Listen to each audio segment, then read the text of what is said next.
Hello दोस्तों, हमारे channel Hindi hub में आपका स्वागत है।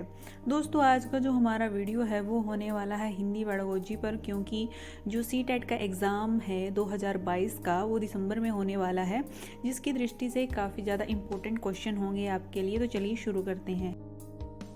वे कथन जो आपसी व्यवहार में सामान्य रूप से प्रयुक्त होते हैं उन्हें कहते हैं।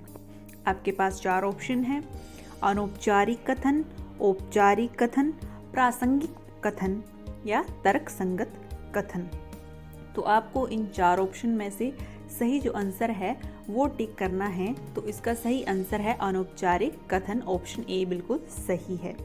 हमारा अगला प्रश्न है, व्याकरण शिक्षण की वह पद्धति अपेक्षाकृत अधिक उचित है जिसमें बच्चे नियमों को कंठस्थ कर लेते हैं, बच्चे उदाहरणों से नियमों की ओर जाते हैं, बच्चे नियमों से उदाहरणों की ओर जाते हैं। तो इसका सही आंसर है ऑप्शन बी, बच्चे उदाहरणों से नियमों की ओर जाते हैं। हमारा प्रश्न नंबर 3 है, बच्चों में भाषा प्रयोग की दक्षता विकसित करने के लिए आवश्यक है। क्या आवश्यक है?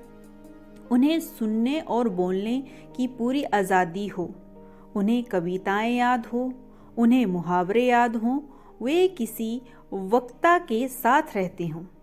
तो इसका जो सही आंसर आपको कौन सा लग रहा है?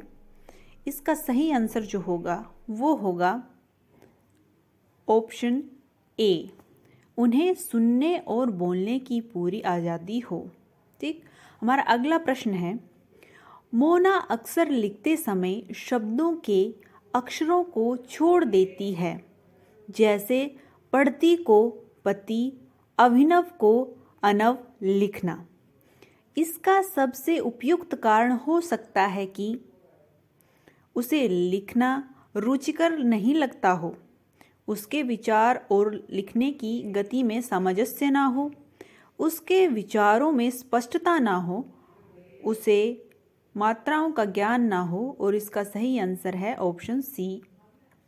हमारा अगला प्रश्न है, अपनी कक्षा में समावेशी माहौल का निर्माण करने के लिए आप किस बात को सबसे अधिक महत्वपूर्ण मानते हैं? ऑप्शन ए, विभिन्न प्रकार के दृश्य श्रव्य संसाधनों का सदैव अनिवार्य प्रयोग, स्वयं के बोलने की गति को बहुत धीमा रखना, सभी बच्चों में सभी भाषिक प्रकारों को समान रूप से संपादित करवाना, या विभिन्न प्रकार के दृश्य श्रव्य संसाधनों का आवश्यकता अनुसार उचित प्रयोग करना। ऑप्शन डी इसका बिल्कुल सही है। हमारा अगला प्रश्न है, हिंदी साहित्य के इतिहास के संबंध में modern vernacular literature of Hindustan किसने लिखा? ऑप्शन ए, गाथा दासी, option B, George Abraham Grierson, option C, Sunit Kumar, option D, Dhirendra Verma. तो इसका जो सही आंसर है वो है option B, George Abraham Grierson. Option B इसका बिल्कुल सही आंसर है। हमारा अगला प्रश्न है, सतीश 7वीं कक्षा का विद्यार्थी है, वह निबंध लिखते समय कुंजी या गाइड से रटी हुई भाषा का प्रयोग करता है। इसके कारणों में सबसे कमजोर कारण हो सकता है।